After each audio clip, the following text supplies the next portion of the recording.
मैं आपको समझाने वाला हूं मॉडल ऑफ एन एटम कि एटम का मॉडल सबसे पहले किसने ढूंढा और आज तक का एटम अब कौन सा चलता हुआ आ रहा है। तो बच्चों देखो ऐसा है कि एटम का सबसे पहला मॉडल जो ढूंढा है वो हमारे फेमस साइंटिस्ट जिनका नाम है जे थॉमसन, उन्होंने ढूंढा था। ठीक है, और उन्होंने एक बहुत ही महत्वपूर्ण यानी कि वेरी इंपॉर्टेंट चीज भी ढूंढी थी जिनको इलेक्ट्रॉन कहा जाता है। तो इलेक्ट्रॉन के पहले डिस्कवरी करी थी उन्होंने, सबसे पहला सब एटॉमिक पार्टिकल जे थॉमसन ने ही बताया था और सबसे पहला model of an atom J Thomson ने ही बताया। ठीक है, लेकिन ऐसा था कि जे थॉमसन का ये मॉडल काफी सालों तक चला, 50-60 सालों तक चला, लेकिन उसके बाद ये मॉडल फेल हो गया और इनको फेल करा रुदरफोर्ड ने। तो इन्होंने मॉडल जो दिया था बच्चों, इनके मॉडल के 4 नाम है, जे थॉमसन के मॉडल के 4 नाम है। ठीक है, और इन्होंने इस मॉडल के लिए कोई भी मतलब एक्सपेरिमेंट नहीं करा। इन्होंने लॉजिकली देखा कि छोटे से छोटे पार्टिकल का आकार जो है वो है स्पेरिकल, चाहे बड़े से बड़े प्लेनेटरी देख लो वो भी, प्लेनेट देख लो वो भी स्पेरिकल है। हमारी जो अर्थ है वो भी उस समय स्पेरिकल मानी जाती थी। हाँ, थोड़ी ओवल टाइप है पर स्पेरिकल मानी जाती है। तो ये माना गया बच्चों। ठीक है, तो इसी के साथ साथ उन्होंने लॉजिकली सोचा कि एटम का जो पिन पार्टिकल होगा यानी कि बहुत ही छोटा पार्टिकल होगा वो भी क्या होगा, स्पेरिकल ही होगा। तो एटम तो स्पेरिकल बता दिया उन्होंने, और बाकी इलेक्ट्रॉन प्रोटॉन के बारे में उन्होंने कुछ अलग तरीके से बताया। कभी नाम भी अलग अलग पड़ गए। अब क्या क्या नाम पड़े उनके मॉडल के जरा वो सुनिए। उनके मॉडल के नाम पड़ गए थॉमसन मॉडल ऑफ एटम, दूसरा वाटरमेलन मॉडल पड़ गया। वाटरमेलन यानी तरबूज वाला, उन्होंने तरबूज के एग्जांपल से भी कुछ हमको बताया था। रेसन पुडिंग मॉडल यानी कि पुडिंग आप लोगों ने देखी होगी, उसमें किशमिश विशमिश बादाम वादाम डाले जाते हैं, तो उसके हिसाब से भी उन्होंने कुछ बताया था। और प्लम पुडिंग मॉडल जो कि थोड़ा खीर जैसा होता है, खीर में कुछ बादाम वादाम ये सब, तो ये भी पुडिंग जैसा ही होता है, वैसे ज्यादा खीर वाला नहीं, वैसे पुडिंग वाला होता है। हम अपनी इंडियन वाली खीर की बात नहीं कर रहे हैं, उनकी बात कर रहे हैं, थोड़ी सूखी हुई टाइप रहती है उनकी, तो वो भी पुडिंग टाइप होती है उनकी, एक तरीके से डेजर्ट होता है। तो ये सब एग्जाम्पल्स जो उन्होंने दिए हैं उसी एग्जाम्पल की वजह से इतने ढेर सारे नाम पड़ गए हैं बच्चों। तो उन्होंने मॉडल कुछ इस तरीका का दिया था, आप जरा पिक्चर में ही देख लो पहले। तो वाटरमेलन जैसा होता है, वाटरमेलन का जो रेडिश पार्ट होता है, तो उन्होंने वाटरमेलन के रेडिश पार्ट को बोला कि पॉजिटिव चार्ज स्प्रेड है, और उसके अंदर जो काले काले सीड होते हैं, बीज जो होते हैं, उनको उन्होंने इलेक्ट्रॉन बोला। ठीक है, अब मैं भी रफली डायग्राम बना देता हूं। तो यहां पर उन्होंने बोला कि ये एटम गोल होगा और उसमें रेडिश, वैसे मुझे लगता नहीं कि रेडिश इंक हो पाएगी इतनी, देखते हैं, थोड़ी बहुत हो जाए बस। तो ये पूरा रेड कलर का हिस्सा पॉजिटिव चार्ज का होगा, ये पूरा रेड कलर का हिस्सा कौन से चार्ज का होगा, पॉजिटिव चार्ज का होगा। ठीक है, रात हो रही है तो मुझे नहीं लगता कि लाल कलर दिखेगा कैमरे में, चलो देखते हैं जरा। वैसे आपने फोटो में तो देख ही लिया है। तो ये है जी रेड कलर का हिस्सा तरबूज का। तो जो रेड कलर का हिस्सा है तरबूज का वो क्या कहलाएगा, वो आपका पॉजिटिव चार्ज कहलाएगा जो चारों तरफ फैला हुआ है। और जो सीड है बच्चों, जो सीड होंगे वो इलेक्ट्रॉन की तरह कहलाएंगे। किसकी तरह कहलाएंगे, इलेक्ट्रॉन की तरह कहलाएंगे। तो ये पहला मॉडल एटम का जे थॉमसन ने दिया था, ये पहला मॉडल एटम का जे थॉमसन ने दिया था। और इस मॉडल का रीजन इन्होंने ये दिया कि पॉजिटिव और नेगेटिव में इलेक्ट्रोस्टैटिक फोर्स होता है, जिसकी वजह से ये पॉजिटिव पार्ट जो रेड पार्ट है, पॉजिटिव पार्ट जो है, ये सीड्स को कहीं जाने नहीं देगा, ये इलेक्ट्रोस्टैटिक फोर्स से सीड को अपने अंदर खींच के रखेगा। लेकिन बच्चों ये ज्यादा दिनों तक नहीं चल पाया, इसकी लिमिटेशन लग गई और न्यूट्रलिटी को यानी कि इलेक्ट्रिकल न्यूट्रलिटी की एटम कैसे स्टेबल है उसको ठीक से नहीं समझा पाए बच्चों। ठीक है, तो ये कहानी है हमारे जे थॉमसन की। ठीक है, तो इन्होंने कब एक्सपेरिमेंट करा, कैसे करा, तो उसके बारे में थ्योरी जरा रीड आउट कर लेते हैं ना। और आपको अगर लिखनी है तो आप मेरे बोलते बोलते लिख भी सकते हो। तो थ्योरी ये है, जे थॉमसन इन 1898 में उन्होंने मॉडल ऑफ एन एटम दिया, proposed that an atom possesses a spherical shape. लगभग उन्होंने रेडियस बताया 10⁻⁻10 metre, in which positive charge is uniformly distributed, चारों तरफ पॉजिटिव चार्ज यूनिफॉर्मली डिस्ट्रीब्यूटेड होगा। The electron are embedded into it, और electron उसमें embedded होंगे यानी कि उनके अंदर होंगे। It in such a manner as to give the most stable electrostatic arrangement, और इस तरीके से होंगे कि वो मोस्ट स्टेबल इलेक्ट्रोस्टैटिक अरेंजमेंट बना ले। लेकिन जैसे कि बच्चों हम जानते हैं कि इलेक्ट्रॉन मेटल में लूज होता है, नॉन मेटल में गेन होता है, इलेक्ट्रॉन निकलते भी हैं, तो इलेक्ट्रॉन निकलना तो मुश्किल हो जाएगा अगर इलेक्ट्रोस्टैटिक अरेंजमेंट है। तो ये सारी की सारी बातें बच्चों झूठी थी। झूठी भी क्या थी, मतलब ये सारी की सारी बातें अधूरी थी। तो लिमिटेशन लग गई जी इनकी, और लिमिटेशन ये लगी कि ये मॉडल स्टेबिलिटी को नहीं समझा पाया। क्या नहीं समझा पाया? स्टेबिलिटी को नहीं समझा पाया। तो ये है कहानी हमारे पहले मॉडल ऑफ एन एटम की, जो कि आपको मालूम होनी चाहिए। लेकिन क्लास 11 के लेवल में बच्चों इतनी बड़ी बड़ी चीजें हमको पढ़नी है कि ये model of an atom paper में नहीं पूछा जाता है। तो बस आपको नॉलेज के लिए इतनी मालूम होनी चाहिए। और आगे जो दूसरा मॉडल ऑफ एन एटम है वो दिया रुदरफोर्ड ने, और रुदरफोर्ड ने फिर इनको फेल कर दिया। इस पूरे एटम को लगभग फेल कर दिया, मतलब कुछ भी चीज मैच नहीं हुई थी। ये एटम ऐसा था ही नहीं, कभी एटम ऐसा था ही नहीं जो हम सोचते हुए आ रहे थे काफी सालों से, पर ऐसा नहीं था। और वो किसने प्रूफ करा? रुदरफोर्ड ने। और रुदरफोर्ड ने बच्चों न्यूक्लियस की भी डिस्कवरी करी। किसकी डिस्कवरी करी? न्यूक्लियस की। तो जल्दी जल्दी आप इसे नोट करिए। उसके बाद हम दूसरे मॉडल ऑफ एन एटम पे आते हैं, जो कि रुदरफोर्ड ने दिया था। किसने दिया था बच्चों? रुदरफोर्ड ने दिया था। तो जल्दी जल्दी इसे नोट करिए, फिर करते हैं second model of an atom. Okay student, तो आ चुके हैं मॉडल ऑफ एन एटम के सेकंड पार्ट में। सेकंड पार्ट मतलब सेकंड साइंटिस्ट के बारे में। तो सेकंड साइंटिस्ट जो थे वो थे रुदरफोर्ड, लेकिन अकेले रुदरफोर्ड नहीं थे बच्चों। रुदरफोर्ड के साथ उनके भी कुछ बच्चे थे, यानी कि उनके भी कुछ स्टूडेंट्स थे। और उन दो स्टूडेंट्स का नाम था हैंस गिंजर और अर्नेस्ट। तो यहां पे मैंने लिखवा भी दिया है। और उन्होंने एक्सपेरिमेंट परफॉर्म करा था 1909 में। कितने सन में एक्सपेरिमेंट परफॉर्म करा था? 1909। वैसे सन अपनी नॉलेज के लिए याद रख ले करो, वैसे ज्यादा जरूरी नहीं होता, और ज्यादातर टीचर वैसे बताते भी नहीं है। लेकिन ऐसे ही चैप्टर को और इंटरेस्टिंग बनाने के लिए सन 1 याद रख ले करो, है ना, पढ़ ले करो, अपने नोट्स में लिख ले करो कि किस साइंटिस्ट ने बताया, किस सन में बताया, तो वो काफी अच्छा हो जाता है फिर उस समय। तो कहने वाली बात यह है बच्चों कि रुदरफोर्ड, मेन तो रुदरफोर्ड ही थे। तो रुदरफोर्ड कुछ ऐसे थे और उन्होंने स्कैटरिंग एक्सपेरिमेंट करा, अल्फा स्कैटरिंग एक्सपेरिमेंट करा उन्होंने।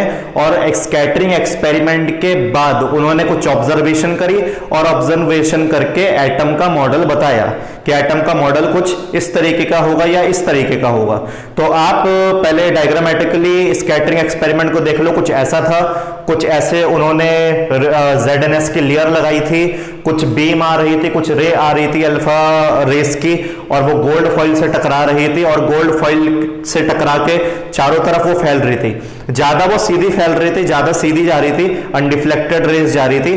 कुछ, सिर्फ कुछ ही, कम से कम 10,000 में से 20,000 में से कोई, मतलब कुछ, सिर्फ कुछ ही, जैसे 100, 150 या 200 थोड़ी सी डेविएट हो रही थी, और 20,000 या 10,000 में से कोई एक पार्टिकल या 2 पार्टिकल बिल्कुल बैक जा रहा था। बिल्कुल क्या जा रहा था? बैक जा रहा था। तो ये सारी की सारी ऑब्जर्वेशन मैं आपको बताऊंगा। मैं भी रफली डायग्राम बना देता हूं बच्चों।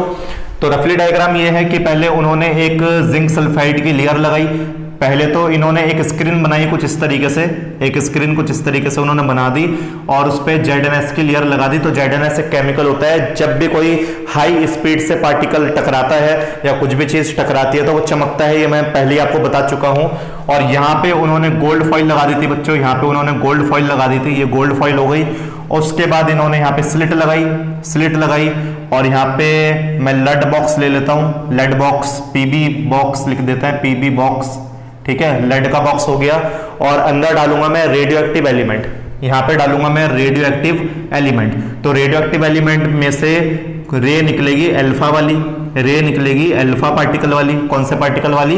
अल्फा पार्टिकल वाली। और वो अल्फा पार्टिकल रे जब इधर जाके टकरा रही थी बच्चों, तो मोस्ट ऑफ द रे जो थे वो सीधी सीधी निकल गई, मोस्ट ऑफ द रे जो निकल गई वो सीधी सीधी निकल गई, ठीक है। कुछ, बिल्कुल कुछ ना के बराबर ही डिफ्लेक्ट हुई, बिल्कुल कुछ ना के बराबर ही डिफ्लेक्ट हुई, और उसमें से भी कुछ 90 डिग्री बनाकर डिफ्लेक्ट हुई, उसमें से भी कुछ 90 डिग्री बनाकर डिफ्लेक्ट हुई। तो ये था अल्फा स्कैटरिंग का एक्सपेरिमेंट, और उसके हिसाब से उन्होंने हमें क्या बताया, उसके हिसाब से उन्होंने हमें ये बताया कि एटम का मॉडल कुछ ऐसा होगा कि सही बात है गोल तो होगा, सही बात है गोल तो होगा, लेकिन बच्चों चारों तरफ पॉजिटिव नहीं फैला होगा, चारों तरफ पॉजिटिव नहीं फैला होगा। पॉजिटिव बॉडी सिर्फ और सिर्फ बीच में होगी, पॉजिटिव बॉडी सिर्फ और सिर्फ क्या होगी, बीच में होगी, और किनारे किनारे मतलब सराउंडेड में नेगेटिव चार्ज होगा, सराउंडेड में क्या होगा, नेगेटिव चार्ज होगा। तो इन्होंने वो हमको बताया सराउंडेड में इलेक्ट्रॉन्स होंगे और बीच में पॉजिटिव चार्ज बॉडी होगी, और जहां पे पॉजिटिव चार्ज बॉडी होगी बच्चों से न्यूक्लियस कहा जाएगा। क्या कहा जाएगा, न्यूक्लियस। तो ही वाज द साइंटिस्ट जिन्होंने हमें न्यूक्लियस के बारे में भी बताया। तो जैसे ही हम अल्फा पार्टिकल, बच्चों अल्फा पार्टिकल आपको पता है पॉजिटिव चार्ज के होता है, अल्फा पार्टिकल पॉजिटिव चार्ज के, पॉजिटिव चार्ज के, पॉजिटिव चार्ज के, पॉजिटिव चार्ज के, पॉजिटिव और पॉजिटिव चार्ज के। तो अल्फा पार्टिकल जब देखो ऐसे पास होंगे तो काफी एम्प्टी स्पेस है, अल्फा पार्टिकल काफी एम्प्टी स्पेस है एटम में, तो अल्फा पार्टिकल ऐसे सीधे सीधे निकल जाएंगे। सिर्फ वो ही अल्फा पार्टिकल डेविएट करेंगे जो पॉजिटिव चार्ज बॉडी के थोड़े पास से निकलेंगे। ये भी पॉजिटिव है और बीच में तो पॉजिटिव बहुत सारा ही है, तो ये पॉजिटिव अल्फा पार्टिकल जब एटम के अंदर जाएगा तो पॉजिटिव पॉजिटिव एक दूसरे को रेपेल करेंगे और ये थोड़ा डिफ्लेक्ट हो जाएगा, ये थोड़ा डिफ्लेक्ट हो जाएगा, और ये तो बिल्कुल बच्चों बिल्कुल बैक बाउंस होगा, ये वाला बिल्कुल बैक बाउंस होगा, ये वाला बिल्कुल पास से निकला है तो ये वाला डिफ्लेक्टेड होगा, और ये वाला थोड़ा दूर है तो ऐसे सीधे सीधे निकल जाएंगे। तो उन्होंने कुछ इस तरीके का डायग्राम हमको दिया बच्चों, उन्होंने कुछ इस तरीके का डायग्राम हमको दिया कि बीच में पॉजिटिव चार्ज बॉडी होती है जिसे न्यूक्लियस कहा जाएगा, एटम के अंदर बहुत सारी स्पेस होती है तो स्पेस बहुत सारी ही है, और वो अल्फा पार्टिकल जो बिल्कुल पॉजिटिव के बगल में से क्लोज होके निकलेंगे वो डेविएट करेंगे, और जो बिल्कुल आमने सामने फेस टू फेस होंगे वो बाउंस बैक हो जाएंगे, वो क्या हो जाएंगे, बाउंस बैक हो जाएंगे। तो इसी के रहते उन्होंने कुछ ऑब्जर्वेशन करी, और ऑब्जर्वेशन में से मैंने आपको बताई दी है कि most alpha particle pass through the gold foil without any deflection, few alpha particle deviate and at a small angle and very few 20,000 में से कोई एक या दो, तो very few were deflected greater than angle of 90 degree. और ऐसा क्यों हुआ, तो उन्होंने कंक्लूजन निकाला, 4 कंक्लूजन है बच्चों इसके। तो पहला कंक्लूजन ये है, atom have sufficient empty space, atom के अंदर बहुत ज्यादा एम्प्टी स्पेस होती है। दूसरा पॉइंट ये है, the alpha particle deflected were those which pass very close to the positive charge, वही अल्फा पार्टिकल डिफ्लेक्ट करेंगे जो पॉजिटिव चार्ज के बिल्कुल क्लोजली निकलेंगे, बिल्कुल बगल से निकलेंगे। Alpha particle deflected back only when they strike some heavier body inside the atom, सिर्फ और सिर्फ वही अल्फा पार्टिकल, कोई एक अल्फा पार्टिकल ऐसा होगा जो बिल्कुल आमने सामने अगर पॉजिटिव चार्ज बॉडी का टकरा गया तो वही बिल्कुल बाउंस बैक करेगा, और उसके बाद वो पॉजिटिव बॉडी को उन्होंने क्या बोल दिया, जो बीच में सेंटर में है उसे न्यूक्लियस बोल दिया बच्चों। क्या बोल दिया, न्यूक्लियस। ओके, इतनी बात आप समझ गए, कोई दिक्कत तो नहीं है। तो बच्चों देखो बात यह है कि हमने रुदरफोर्ड को पढ़ तो लिया है, पर रुदरफोर्ड की भी कुछ खामियां हैं, रुदरफोर्ड की भी कुछ लिमिटेशन है। तो रुदरफोर्ड की जो खामियां हैं, कुछ लिमिटेशन है, वो हमको बताया जेम्स क्लार्क मैक्सवेल ने। किसने बताया, जेम्स क्लार्क मैक्सवेल ने। और जेम्स क्लार्क मैक्सवेल ने एक थ्योरी भी दी, तो वो आज ही हम पढ़ेंगे इसी लेक्चर में, जिसको बोलते हैं electromagnetic wave theory, electromagnetic wave theory. तो उन्होंने कुछ वेव्स के बारे में, कुछ रेडिएशन के बारे में हमको समझाया, और वो सब एटम के अंदर से ही निकलता है और एटम के अंदर ही जाता है। तो वो सारी चीजें रुदरफोर्ड एक्सप्लेन नहीं कर पाए, रुदरफोर्ड स्टेबिलिटी एक्सप्लेन नहीं कर पाए, रुदरफोर्ड ये नहीं बता पाए कि एटम के चारों तरफ सराउंडेड इलेक्ट्रॉन कितने होंगे, रुदरफोर्ड कुछ नंबर ऑफ शेल या नंबर ऑफ ऑर्बिट के बारे में नहीं बता पाए, और रुदरफोर्ड जो है वो स्पेक्ट्रम ऑफ लाइट के बारे में भी नहीं बता पाए। तो ये सारी की सारी चीजें वो नहीं बता पाए। लेकिन पहले मैं बच्चों ऐसा करता हूं, अगर आपको लिमिटेशन लिखनी होगी तो आप बुक से लिख लीजिए, लेकिन मैं ऐसा करूंगा कि जब सबसे पहले मैं आपको एमिशन स्पेक्ट्रम, मतलब स्पेक्ट्रम पहले मैं आपको पढ़ाऊंगा, स्पेक्ट्रम में अच्छे से आपको समझाऊंगा, उसके बाद जाके मैं रुदरफोर्ड की लिमिटेशन लिखाऊंगा आपको। तो 2 लिमिटेशन तो कॉमन सी है कि वो स्टेबिलिटी नहीं बता पाया, और दूसरी कॉमन सी ये बात है कि वो सराउंडेड इलेक्ट्रॉन को नहीं बता पाया, और तीसरा है कि वो स्पेक्ट्रम ठीक से नहीं बता पाया। अब स्पेक्ट्रम ऐसे मैं लिखवा दूंगा तो उसमें मजे नहीं आएंगे ना, पहले स्पेक्ट्रम को समझेंगे, उसके बाद लिमिटेशन लिखेंगे रुदरफोर्ड की। ठीक है जी। तो ये सिस्टम है मेरी पढ़ाई करने का, तो यही तरीका, मेरी पढ़ाई करवाने का तो यही तरीका है, ठीक है, कि पहले चीजों के बारे में पढ़ लो और उसके बाद उसकी लिमिटेशन कर दो। तो बच्चों अभी लिमिटेशन नहीं लिखा रहा हूं मैं, आपको बाद में लिखाऊंगा। तो क्या इतना आपको समझ में आ गया? तो आप इसको नोट कर सकते हो बच्चों, जल्दी जल्दी से नोट कर लो। उसके बाद थोड़ा एटॉमिक नंबर, मास नंबर के बारे में पढ़ते हैं, उसके बाद मैक्सवेल पढ़ेंगे, जेम्स क्लार्क मैक्सवेल के रेडिएशन थ्योरी पढ़ेंगे बच्चों, ठीक है। तो जल्दी जल्दी से नोट करिए, जल्दी जल्दी नोट करिए, फिर कुछ टर्म्स पढ़ते हैं हम लोग। ओके बच्चों, तो मैंने फॉर्मेट पहले ही रेडी कर दिया टाइम बचाने के लिए, लेकिन फॉर्मेट बहुत ही आसान है। इसमें हमें कुछ डेफिनेशंस पढ़नी है। तो डेफिनेशंस, एटॉमिक नंबर है, जैसे मास नंबर है हमारे पास, तो एटॉमिक नंबर और मास नंबर हम लोगों को मालूम ही होता है, तो कैसे डिफाइन करेंगे बताओ? अगर मुझे एटॉमिक नंबर को डिफाइन करना होगा तो कैसे डिफाइन करेंगे? एटॉमिक नंबर को Z से दिखाते हैं। तो आपका जो एटम होता है बच्चों, उसमें एक बॉडी होती है जिसे न्यूक्लियस कहते हैं, और न्यूक्लियस के अंदर प्रोटॉन और न्यूट्रॉन दोनों ही रहते हैं, वो आप लोगों को मालूम है। तो जो बच्चों प्रोटॉन का नंबर होता है वही किसका नंबर होता है? एटॉमिक नंबर, उसे ही बोलते हैं। तो एटम के अंदर जो प्रोटॉन के नंबर होते हैं उसे क्या बोलते हैं? एटॉमिक नंबर बोलते हैं। तो हम यहां पे डिफाइन करेंगे, it is the number of proton present in atom, present in atom. क्या आपको क्लियर हो गया बच्चों? कोई दिक्कत, कोई दुख, कोई तकलीफ? ठीक है। जैसे एग्जाम्पल यहां पे हम ले लेते हैं सोडियम का। तो सोडियम आता है बच्चों 11 नंबर पे, सोडियम का जो सीरियल नंबर है वो क्या है? 11 है। तो कहने का मतलब ये है कि उसमें जो प्रोटॉन होंगे बच्चों, प्रोटॉन होंगे वो 11 होंगे, 11 नंबर पे आ रहे तो प्रोटॉन 11 होंगे, ठीक है। और अगर मैं पूछूं कि एटॉमिक नंबर कितना होगा, तो एटॉमिक नंबर भी 11 होगा, क्योंकि प्रोटॉन जितना होगा उतना ही क्या होगा? एटॉमिक नंबर होगा। प्रोटॉन जितना होगा उतना ही क्या होगा? Atomic number. जैसे हाइड्रोजन आता है 1 नंबर पर, क्योंकि उसमें प्रोटॉन 1 नंबर पर आता है, तो एटॉमिक नंबर भी 1 होगा। जैसे मैग्नीशियम आता है 12 नंबर पे, तो प्रोटॉन उसमें 12 होंगे, तो एटॉमिक नंबर भी 12 होगा। तो जितना प्रोटॉन होगा उतना ही क्या होगा? एटॉमिक नंबर होगा। क्या इतनी बात आपको क्लियर हो गई? उसके बाद बच्चों हम पढ़ते हैं सेकंड डेफिनेशन, जो क्या है? मास नंबर की। मास नंबर को बच्चों ए से दिखाते हैं। किससे दिखाते हैं? ए से दिखाते हैं। तो क्या होता है मास नंबर? मास नंबर होता है it is the sum of proton and neutron. It is the sum of proton and neutron in an atom. इसका मतलब यह हो गया कि अगर मुझे मास नंबर निकालना होगा बच्चों, तो प्रोटॉन के नंबर को और न्यूट्रॉन के नंबर का क्या करना पड़ेगा? सम करना पड़ेगा। तो प्रोटॉन के नंबर को एटॉमिक नंबर भी तो बोलते हैं। तो यहाँ पे मैं अगर यहाँ पे प्रोटॉन प्लस इलेक्ट्रॉन लिख दूं तो कोई दिक्कत की बात नहीं है। प्रोटॉन का साइन प्लस होता है ना, या पी प्लस साइन लिख दो, कोई दिक्कत की बात नहीं है। या तो आप ऐसे भी तो लिख सकते हो, प्रोटॉन एटॉमिक नंबर की तो बराबर होते हैं, तो आप पी सिंबल नहीं दिखाना चाहते तो आप जेड भी तो दिखा सकते हो। तो A is equal to Z plus N कर दो, कोई दिक्कत की बात नहीं है। तो ये आपका फॉर्मूला बन गया क्या? मास निकालने का, ठीक है। और इसी के साथ साथ आप एक और फॉर्मूला बना सकते हो न्यूट्रॉन का निकालने का। तो neutron is equal to atomic mass minus atomic number. तो आप नंबर ऑफ न्यूट्रॉन भी निकाल सकते हो। तो आपको क्लियर हो गई दोनों के दोनों डेफिनेशन।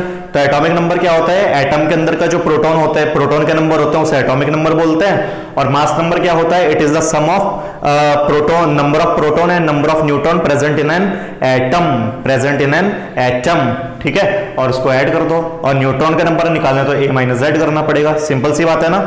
अब बच्चों आते हैं आपके आइसोटोप्स में, कि आइसोटोप्स क्या होते हैं, जो आपने 9th क्लास में पढ़ते हुए आ रहे हो। तो बता दो आइसोटोप्स क्या होते हैं। वैसे मैंने अभी भी पढ़ाया था ये। तो आइसोटोप्स वो होते हैं जिनका एटॉमिक नंबर क्या होता है? जिनका एटॉमिक नंबर सेम होता है और मास क्या होता है? अलग। मास क्या होता है? अलग। तो एटॉमिक नंबर सेम होगा पर मास क्या होगा? अलग। जैसे एक और एग्जांपल लेते हैं हाइड्रोजन का, हाइड्रोजन 1 हाइड्रोजन 1 हाइड्रोजन 1 तो इसको बोलते हैं प्रोटियम, इसे बोलते हैं ड्यूटेरियम और इसे बोलते हैं ट्रिटियम। तो ये हाइड्रोजन का आइसोटोप्स होते हैं। तो एटॉमिक नंबर क्या दिख रहा है? सेम, पर मास नंबर क्या दिख रहा है? अलग, ठीक है। ऐसे ही बच्चों आपका आइसोबार हो गया। तो आइसोबार में आप आर्गन और कैल्शियम का एग्जांपल ले सकते हो। तो आर्गन 18 कैल्शियम 20, पर दोनों का मास क्या होता है? 40। तो व्हाट इज आइसोबार? आइसोबार वो होते हैं जिनका एटॉमिक नंबर अलग होगा पर मास क्या होगा? सेम। एटॉमिक नंबर अलग और मास क्या होगा? सेम। तो मैं इनकी डेफिनेशन लिखाऊंगा नहीं, क्योंकि 9th क्लास से आप लोग पढ़ते आ रहे हो, और 11th क्लास की some basic concept of chemistry में भी मैंने इनका काफी बार बता दिया है। तो इनकी डेफिनेशन तो आपको खुद लिखनी है। बाकी इनकी डेफिनेशन मैं आपको बताऊंगा, क्योंकि ये दोनों आपके लिए न्यू वर्जन होंगे इस बार के लिए। तो है पॉइंट नंबर सी हमारा आइसोटोन्स, कि बच्चों आइसोटोन्स क्या होते हैं? तो आइसोटोन्स वो होते हैं, these are those species which have same number of neutrons, जिसमें न्यूट्रॉन का नंबर क्या हो, सेम हो। एग्जाम्पल जैसे बच्चों मेरे पास हो गया यहाँ पर कार्बन नाइट्रोजन ऑक्सीजन, ठीक है। Carbon 12 number, carbon 6, nitrogen 7 number, इसका होता है 14, और ऑक्सीजन 8 नंबर, इसका होता है कितना, 16, ठीक है। तो बच्चों ये मैंने कुछ एग्जाम्पल तैयार करे आपके आइसोटोन्स के, और बिल्कुल गलत एग्जाम्पल मैंने कर दिए हैं, ठीक है, क्योंकि मुझे आइसोटोप्स के करने थे, ठीक है। अब ठीक है, बिल्कुल ठीक है। अब आप बोलोगे कि यार कार्बन का तो 12 होता है, आपने 14 कैसे लिख दिया? तो बच्चों कार्बन के आइसोटोप्स होते हैं, अगर आपको मालूम हो तो कार्बन के भी आइसोटोप्स होते हैं। तो आप एक और एग्जांपल लिख सकते हो आइसोटोप्स का, कि कार्बन के 2 आइसोटोप्स होते हैं, एक होता है कार्बन 12, एक होता है कार्बन 14। तो भले ही कार्बन का 6 नंबर होता है, पर एक कार्बन का 12 मास होता है और एक कार्बन का 14 मास होता है, तो मैं उसकी बात कर रहा हूं बच्चों। और नाइट्रोजन के भी क्या होता है, नाइट्रोजन के भी आइसोटोप्स होते हैं, तो मैं नाइट्रोजन 14 ना लेकर मैं नाइट्रोजन 15 लेकर चल रहा हूं। तो आप देखो न्यूट्रॉन का नंबर देख लो, चेक कर लो, नंबर ऑफ न्यूट्रॉन। तो न्यूट्रॉन निकालने का तरीका है मास माइनस एटॉमिक नंबर। तो ऊपर वाला मास है, नीचे वाला एटॉमिक नंबर है। तो 14 में से 6 हटाओगे तो कितना बचेगा, 8 बचेगा। 15 में से 7 हटाओगे तो कितना बचेगा, 8 बचेगा। 16 में से 8 हटाओगे तो कितना बचेगा, 8 बचेगा। तो ये वो स्पीसीज हो गए जिसपे न्यूट्रॉन का नंबर क्या आएंगे, सेम आएंगे बच्चों, क्या आएंगे, सेम। तो क्या आपको आइसोटोन्स आ गया समझ में, ठीक है। अब आते हैं बच्चों आइसो इलेक्ट्रॉनिक स्पीसीज में। तो ये वो स्पीसीज होती है, those species in which have a same number of electrons, जिसमें क्या पाए जाएंगे, सेम नंबर ऑफ इलेक्ट्रॉन्स पाए जाएंगे बच्चों। सेम नंबर कैसे, जैसे यहाँ पे Na पॉजिटिव हो गया, आपके पास Mg2 पॉजिटिव हो गया, Al3 पॉजिटिव हो गया, फ्लोरीन नेगेटिव हो गया, ऑक्सीजन 2 नेगेटिव हो गया, नाइट्रोजन 3 नेगेटिव हो गया। तो बच्चों ये चार्ज सारे के सारे जो चार्ज हैं इनमें इलेक्ट्रॉन कितने पाए जाएंगे, 8 इलेक्ट्रॉन पाए जाएंगे आउटर मोस्ट में। चलो वो भी छोड़ा, आउटर मोस्ट छोड़ो, पहले मैं आपको ये समझाता हूँ कि स्पीसीज में आपको देखना कैसे है, क्योंकि काफी बच्चों को देखना ही नहीं आता इलेक्ट्रॉन। तो यहाँ पे सोडियम है मेरे पास, और मुझे सोडियम से Na पॉजिटिव बनाना है, ठीक है। तो सोडियम की कॉन्फ़िगरेशन 2,8,1 होती है बच्चों। तो ये एक इलेक्ट्रॉन अपना क्या करेगा, लूज करेगा, और ये Na पॉजिटिव बन जाएगा। तो एक इलेक्ट्रॉन अपना निकाल दिया है। जब एक इलेक्ट्रॉन अपना निकाल दिया है तो 2,8 नहीं बचा गया। तो बताओ टोटल नंबर ऑफ इलेक्ट्रॉन कितने हो गए, total number of electron Na positive के 10 हो गए। 8 + 2 10, एक तो निकल चुका है ना, एक तो लूज कर दिया ना उसने, तो यहाँ पे 10 इलेक्ट्रॉन आएंगे। ऐसे ही मैग्नीशियम, तो यहाँ पे जो मैग्नीशियम है वो Mg2 पॉजिटिव कैसे बनेगा वो अपने 2 इलेक्ट्रॉन लूज करेगा। 2,8,2 उसकी कॉन्फ़िगरेशन होती है। तो लास्ट के 2 इलेक्ट्रॉन क्या करेगा, लूज करेगा। तो लास्ट के 2 इलेक्ट्रॉन जब लूज कर देगा वो 2,8 बन जाएगा। तो 2,8 का मतलब कितने number of electron, 10 number of electron. तो यहाँ पे भी 10 नंबर ऑफ इलेक्ट्रॉन होगा। वैसे ही एल्यूमिनियम की कॉन्फ़िगरेशन 2,8,3 होती है। तो 3 इलेक्ट्रॉन लूज करेगा तभी तो Al3 पॉजिटिव बन पाएगा, मतलब 2,8 मतलब 10 इलेक्ट्रॉन, यहाँ पे भी 10 इलेक्ट्रॉन रहेंगे। लेकिन अगर बात करें बच्चों फ्लोरीन की, तो फ्लोरीन से F नेगेटिव बनाना है आपको। तो फ्लोरीन की कॉन्फ़िगरेशन होती है 2,7। तो 7 में कितने कमी, 8 बनने के लिए, 7 में कमी देखनी है 8 बनने के लिए, लूज नहीं कराना है, नॉन मेटल लूज नहीं करते हैं। तो कितने कमी, 8 बनने के लिए 1 की कमी है, तो 1 इलेक्ट्रॉन गेन करेगा। तो जब ये 1 इलेक्ट्रॉन गेन करेगा तो गेन करने पे नेगेटिव वैलेंसी आती है बच्चों। तो 1 इलेक्ट्रॉन इसमें ऐड हो जाएगा और ये क्या बन जाएगा, 2,8। तो 2,8 मतलब टोटल नंबर ऑफ इलेक्ट्रॉन कितने हो गए, 10 हो गए। ऐसे आप चेक करना, इसमें भी 10 इलेक्ट्रॉन निकलेंगे, इसमें ही 10 इलेक्ट्रॉन। तो नंबर ऑफ इलेक्ट्रॉन क्या निकलेंगे, सेम। तो वो स्पीसीज जिसमें नंबर ऑफ इलेक्ट्रॉन सेम निकलेंगे उसे क्या बोलेंगे, आइसो इलेक्ट्रॉनिक स्पीसीज। क्या बोलेंगे बच्चों, आइसो इलेक्ट्रॉनिक स्पीसीज। तो क्या आपको ये कॉन्सेप्ट क्लियर हो गया, सारा का सारा अच्छे से क्लियर हो गया। क्वेश्चंस करें। कभी कभी टीचर सिंबल बनवा देता है बच्चों, तो नोट करके सिंबल भी बना लेना। कोई एक्स एलिमेंट है तो नीचे हमेशा ए लिखा जाता है, नीचे हमेशा एटॉमिक नंबर यानी कि Z लिखा जाता है, और ऊपर हमेशा ए लिखा जाता है। तो या तो आप ऐसे लिख लो, कोई टीचर आपको ऐसे ZA ऐसे लिखा देगा, तो कोई दिक्कत नहीं है। चाहे आप नंबर को कहीं पे भी लिख दो, इधर अगल बगल में फर्क नहीं पड़ता है। चाहे इसको इधर लिख दो, चाहे ए को उधर लिख दो, फर्क नहीं पड़ता है। तो आगे आपको समझ में कोई दिक्कत तो नहीं है। अब करते हैं बच्चों कुछ एटॉमिक नंबर और नंबर ऑफ न्यूट्रॉन्स के कुछ न्यूमेरिकल्स करते हैं, ठीक है। तो 1 मार्क्स के न्यूमेरिकल आपके पेपर में आ सकते हैं, तो मैं उसको प्रिपेयर करा देता हूं आपको। तो जल्दी जल्दी इसको नोट करिए, फिर करते हैं न्यूमेरिकल्स। ओके बच्चों, तो मैंने काफी क्वेश्चन रेडी करे हैं आपके लिए। तो मैंने 2 क्वेश्चन रेडी करे हैं, ये टेबल वाला भी बाद में करेंगे, पहले इस वाले क्वेश्चंस पे कंसंट्रेट करो जरा, ठीक है। तो बच्चों क्वेश्चन नंबर फर्स्ट, तो क्वेश्चन नंबर फर्स्ट है मेरे पास यहाँ पे सोडियम।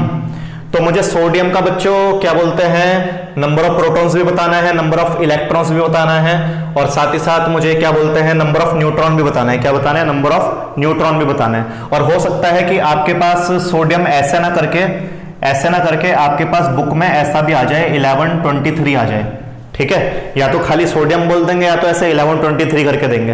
तो वैसे तो 1 से लेकर 20 तक नॉर्मली आपको चीजें याद होनी चाहिए, तो 1 से लेकर 20 तक में ही आते हैं ये। तो 1 से लेकर 20 में आपको एटॉमिक नंबर भी पता होना चाहिए और मास भी पता होना चाहिए, तब आप चीजें आराम से निकाल लोगे, ठीक है। बाकी जिसको नहीं आता है पहले वो एटॉमिक नंबर और मास नंबर एक बार टेबल खोल के देख लें और सबके एक बार चेक कर लें कि एटॉमिक नंबर और मास नंबर क्या होता है, ठीक है। तो इतना काम आप लोग करोगे, ठीक है।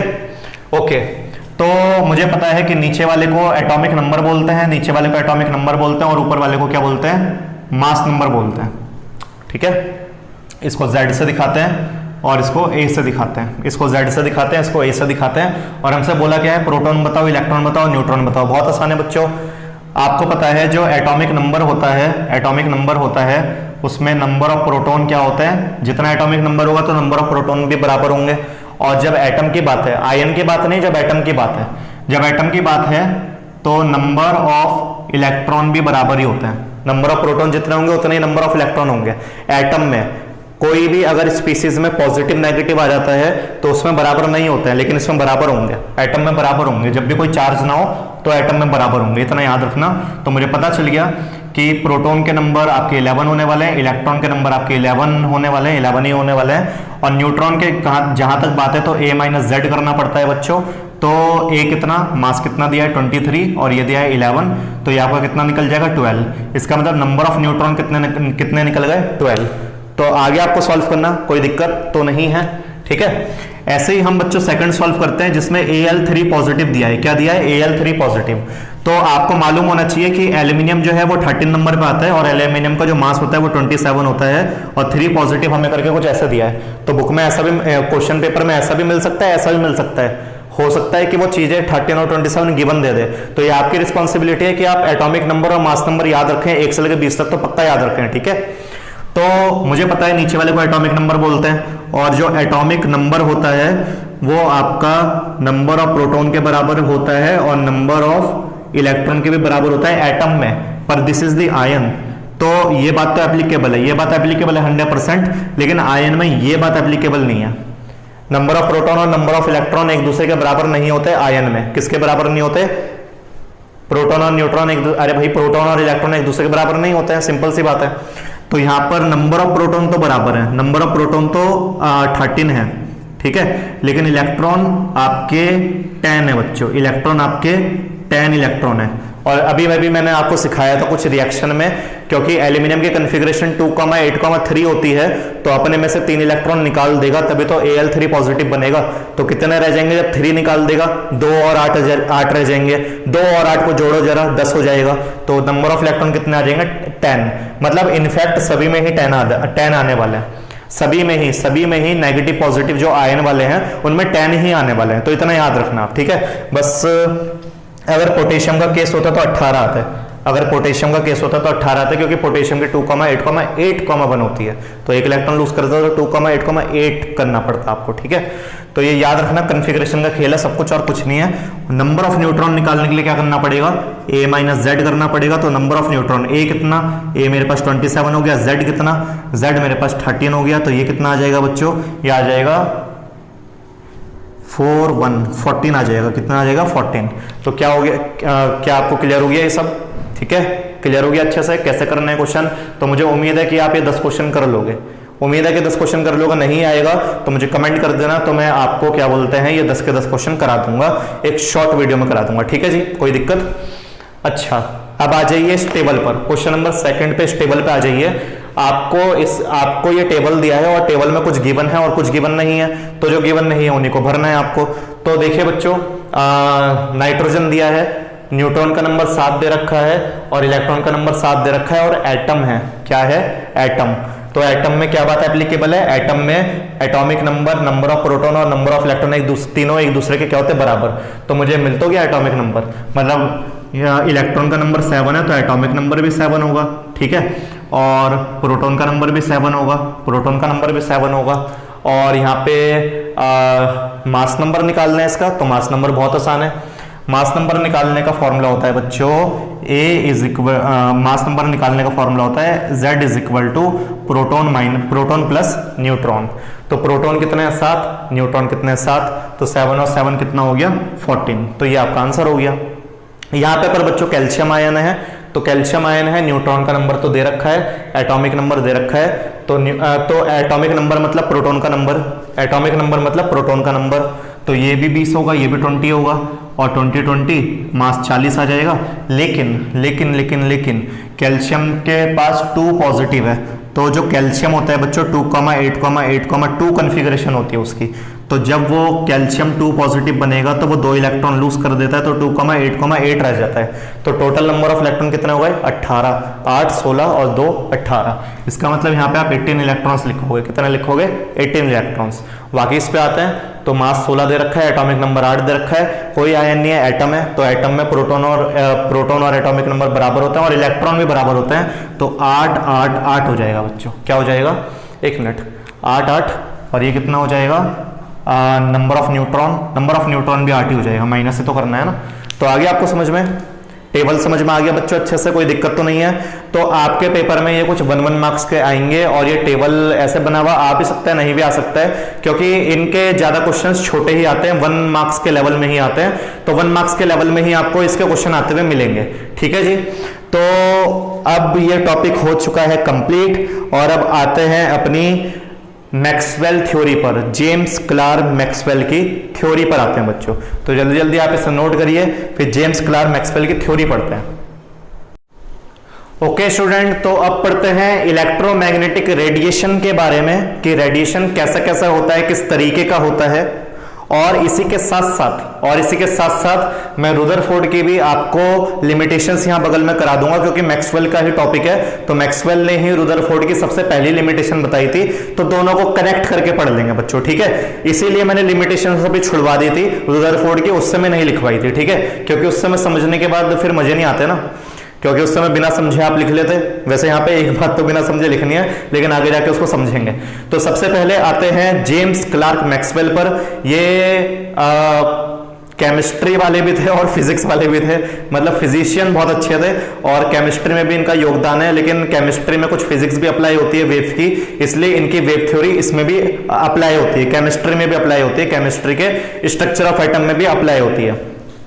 तो electromagnetic wave theory short form में इसे EMW थ्योरी भी कहते हैं, जो कि जेम्स क्लार्क मैक्सवेल ने 1870 में दी थी। कितने में दी थी, 1870 में। तो इस थ्योरी के 4 मेन पॉइंट है, और वो 4 मेन पॉइंट क्या है बच्चों, कोई भी लाइट सोर्स, चाहे आपके मोबाइल में से जो लाइट निकल रही है, चाहे आपके टीवी में से कोई लाइट निकल रही है, चाहे सूरज की रोशनी हो गई, चाहे चांद की रोशनी हो गई, चाहे सितारे की रोशनी हो गई, जो भी जिस भी ऑब्जेक्ट में से लाइट निकलती है, तो light in the form of radiation निकलती है। Light in the form of कैसे निकलती है, रेडिएशन निकलती है, और जो एनर्जी होती है उस रेडिएशन में, उसे रेडिएंट एनर्जी बोलते हैं। क्या बोलते हैं, रेडिएंट एनर्जी। ये बोला उसने अपने पहले पॉइंट पे, the energy is emitted from any source continuously in the form of radiation having energy called radiant energy। और उसके साथ साथ बच्चों उसने बोला कि जो रेडिएशन ट्रेवल करता है, जो रेडिएशन क्या करता है, ट्रेवल करता है, वो 2 चीज अपने अंदर कंसिस्ट करके रखता है। पहली चीज इलेक्ट्रिक और दूसरी चीज मैग्नेटिक फील्ड। तो इलेक्ट्रिक और मैग्नेटिक फील्ड दोनों की दोनों ट्रेवल करके रखता है, और दोनों की दोनों एक दूसरे के परपेंडिकुलरली होती है। दोनों की दोनों एक दूसरे के कैसी होती है, परपेंडिकुलरली। तो आप यहाँ पे डायग्राम देख सकते हो। तो जैसे जैसे रेडिएशन ट्रेवल करता है, तो 2 तरह की वेव भी उसके साथ ट्रेवल करती है, 2 तरह की चीजें भी उसके साथ ट्रेवल करती है। एक इलेक्ट्रिक फील्ड ट्रेवल करती है और एक मैग्नेटिक फील्ड ट्रेवल करती है। और वो ट्रेवल करती है परपेंडिकुलर डायरेक्शन में, दोनों एक दूसरे के परपेंडिकुलर होती है। तो ये उसने दूसरा पॉइंट अपनी थ्योरी में बोला। उसके बाद उसने तीसरा पॉइंट बोला है, और बहुत ही इंपॉर्टेंट पॉइंट है बच्चों, बहुत ही इंपॉर्टेंट पॉइंट, कि रेडिएशन का वेव नेचर होता है। कैसा नेचर होता है? Wave nature. ठीक है, और ये बात उसकी गलत हो गई, ये बात उसकी आगे के लिए गलत हो गई। सिर्फ और सिर्फ वेव नेचर नहीं होता है, पार्टिकल नेचर भी होता है। लेकिन वेव नेचर तो मैक्सवेल ने बताया, पार्टिकल नेचर जो है, पार्टिकल नेचर जो है वो बताएंगे आगे प्लैंक्स क्वांटम थ्योरी में पढ़ेंगे। लेकिन उसके बाद जो तीसरे साइंटिस्ट आएंगे उनका नाम है डी ब्रोगली। तो डी ब्रोगली ने बोला नहीं यार, दोनों होते हैं, वेव नेचर भी होता है, पार्टिकल नेचर भी होता है। तो उन्होंने दोनों को मिक्स करके पढ़ा दिया, और वो बात अभी तक सही साबित होती चल रही है। तो कहने का मतलब ये है कि वेव नेचर अलग फाइंड आउट हुआ जो कि मैक्सवेल ने करा, पार्टिकल नेचर अलग फाइंड आउट हुआ जो कि प्लैंक्स क्वांटम थ्योरी करेगी, और दोनों को मिक्स कर दिया फिर डी ब्रोगली ने। किसने मिक्स कर दिया? डी ब्रोगली के डुअल नेचर वाले टॉपिक ने। तो डुअल नेचर टॉपिक जो है वो आगे जाके अभी हम पढ़ेंगे, लेकिन फिलहाल के लिए अभी हम वेव नेचर पढ़ रहे हैं। अभी हम क्या पढ़ रहे हैं? Wave nature, particle nature Planck's quantum theory में पढ़ेंगे, फिर दोनों नेचर पढ़ेंगे डी ब्रोगली के रिलेशन में। तो मैंने आपको आगे का भी समझा दिया कि कैसे कैसे चैप्टर में चलना है, कहानी बना के चलना है कि चैप्टर आपको याद हो जाए अच्छे से, ध्यान हो जाए अच्छे से। ठीक है, तो उन्होंने क्या बोला? रेडिएशन का वेव नेचर होता है। रेडिएशन का क्या होता है? वेव नेचर होता है, और उसी वेव नेचर होने की वजह से वो स्पीड ऑफ लाइट की जैसे ट्रेवल करती है, जितनी स्पीड ऑफ लाइट होती है उससे ट्रेवल करती है। स्पीड ऑफ लाइट आपको पता है 3 × 10⁸ होती है, और रेडिएशन भी 3 × 10⁸ मीटर पर सेकंड से ट्रेवल करता है बच्चों। ठीक है, अभी तक तो फिलहाल उन्होंने ये बात बोली। ठीक है, उसके बाद आता है 4 नंबर पे पॉइंट। तो 4 नंबर का पॉइंट ये है, रेडिएशन को मटेरियल, मीडियम मटेरियल की जरूरत नहीं है, ना सॉलिड की जरूरत है, ना लिक्विड की जरूरत है, ना गैस की जरूरत है। वो आपका वैक्यूम में ट्रेवल कर सकता है। किस में ट्रेवल कर सकता है? वैक्यूम में। तो 4 तरह के पॉइंट आपको क्लियर हो गए बच्चों।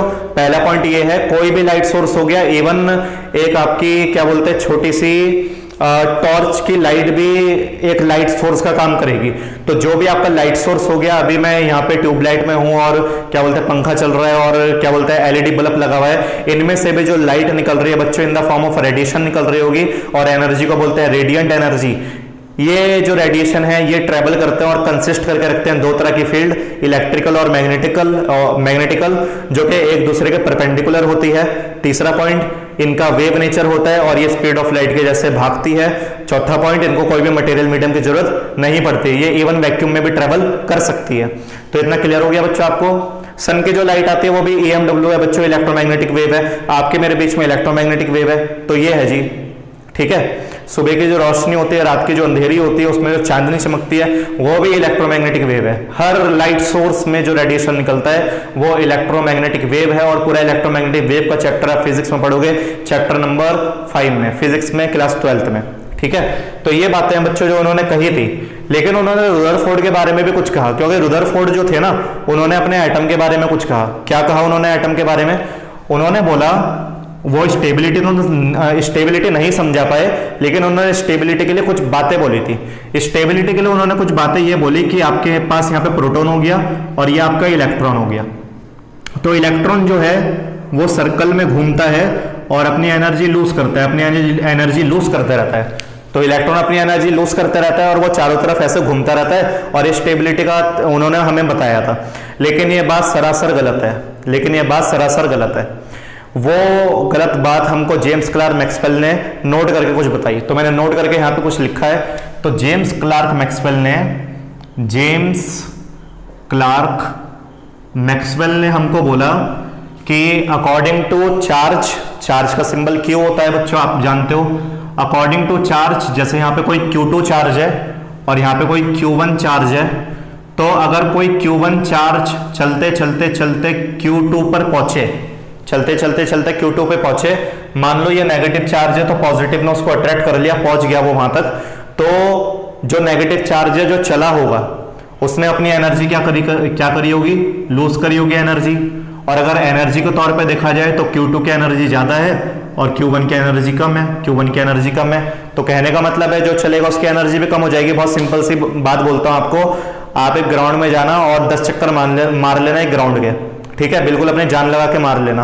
उसके बाद आप में कुछ एनर्जी बचेगी, चाहे थोड़ी बहुत एनर्जी बचे, पर पहले 10 राउंड जब आपने मारे नहीं तो उससे पहले तो आप में काफी एनर्जी थी ना, तो कोई भी आपको पकड़ के ऐसे खींच देगा क्योंकि आपके पास एनर्जी नहीं है।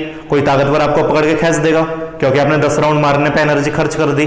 तो यही लॉजिक जब जेम्स क्लार्क मैक्सवेल ने लगाया तो उन्होंने बोला सर ऐसी कोई बात नहीं होती है कि इलेक्ट्रॉन लूज करता है ना एनर्जी और चारों तरफ घूमता है। अगर इलेक्ट्रॉन लूज करेगा, क्योंकि इलेक्ट्रॉन नेगेटिव चार्ज का होता है, प्रोटॉन पॉजिटिव चार्ज का होता है, तो अगर इलेक्ट्रॉन अपनी एनर्जी लूज करेगा तो एनर्जी लूज करेगा तो वो वीक हो जाएगा, और वीक हो जाएगा तो पॉजिटिव उसको अपनी तरफ अट्रैक्ट कर लेगा, और पॉजिटिव उसको अपनी तरफ अट्रैक्ट कर लेगा, तो इलेक्ट्रॉन घूम घूम के एटम के अंदर, न्यूक्लियस के अंदर ही कोलैप्स हो जाएगा, न्यूक्लियस से ही टकरा जाएगा और एटम ही डिस्ट्रॉय हो जाएगा। लेकिन ये अभी तक हुआ नहीं है, और एटम डिस्ट्रॉय हुआ नहीं है ये भी साइंटिफिकली प्रूव है। क्यों प्रूव है? अर्थ के कोई भी एटम डिस्ट्रॉय नहीं हुए अभी तक। आपके मेरे बीच में जो मोबाइल है उसके एटम डिस्ट्रॉय नहीं हुए अभी तक, ठीक है। खुद से एटम डिस्ट्रॉय नहीं होते, करने पड़ते हैं, न्यूक्लियर रिएक्शंस में करने पड़ते हैं। खुद से कोई एटम आपका डिस्ट्रॉय नहीं होता है, ठीक है। कहीं पे बॉम्ब ब्लास्टिंग या कहीं पे ज्यादा हीट हो जाती है, कहीं पे ज्यादा एनर्जी हो जाती है, हो सकता है वहां पे हो जाए एटम ब्लास्ट, एटम टूट जाए आपका, डिविजिबल हो जाए एटम का, लेकिन वैसे तो नहीं हो पाता है, वैसे नहीं हो पाएगा। नॉर्मल स्थिति में तो एटम एटम ही रहने वाला है। तो कहने का मतलब ये है बच्चों, तो ये चीज कहीं पे कभी देखी नहीं जाती है, क्योंकि अगर एटम डिस्ट्रॉय हो जाता पूरे यूनिवर्स ही डिस्ट्रॉय हो जाता, क्योंकि पूरा यूनिवर्स ही एटम से बना है। कहने का मतलब ये है, ठीक है। उसके बाद दूसरा पॉइंट, ये लाइन स्पेक्ट्रल नहीं बता पाए बच्चों। क्या नहीं बता पाए? Line spectral. तो आगे जाके मैं प्रिज्म वाला एक केस कराऊंगा जिसमें मैं लाइट पास कराऊंगा, विबग्योर दिखेगा, एक लाइन स्पेक्ट्रम दिखेगा, एक हाइड्रोजन लैंप लेंगे उसमें भी प्रिज्म से पास कराएंगे तो उसमें कुछ लाइनें दिखेगी जिनको Lyman series, Balmer series, Paschen series कहेंगे, तो वो आगे जाके पढ़ेंगे, तो वो भी ये समझा नहीं पाए थे। और तीसरा कि प्रोटॉन के चारों तरफ इलेक्ट्रॉन कितने हैं, नंबर ऑफ इलेक्ट्रॉन कितने डिस्ट्रीब्यूट है, वो भी रुदरफोर्ड समझा नहीं पाए थे। तो ये कहानी है बच्चों जेम्स क्लार्क मैक्सवेल की, और ये ड्रॉबैक है रुदरफोर्ड का। और अब हम मिलेंगे आपसे पार्ट नंबर 4 पे, जिसमें मैं आपको रेडिएशन के आगे का ही पढ़ाऊंगा। मैं वेवलेंथ, फ्रीक्वेंसी, इन सारी चीजों को पढ़ाऊंगा। तो आज के लिए बच्चों इतना काफी है। और कोई चीज अगर आपको समझ में नहीं आती है तो डिस्क्रिप्शन, कोई सी वीडियो देख लेना, डिस्क्रिप्शन में मेरा नंबर होगा, तो आप मुझे व्हाट्सएप कर सकते हो, और व्हाट्सएप कर मेरे से आंसर पूछ सकते हो कभी भी, कहीं भी, ठीक है। इवन आप मुझे कॉल भी कर सकते हो, कोई प्रॉब्लम की बात नहीं होगी, हमेशा कॉल उठाता हूं मैं, कभी कभी। तो मिलते हैं आपसे नेक्स्ट वीडियो में, अभी के लिए इतना ही। Okay, thank you.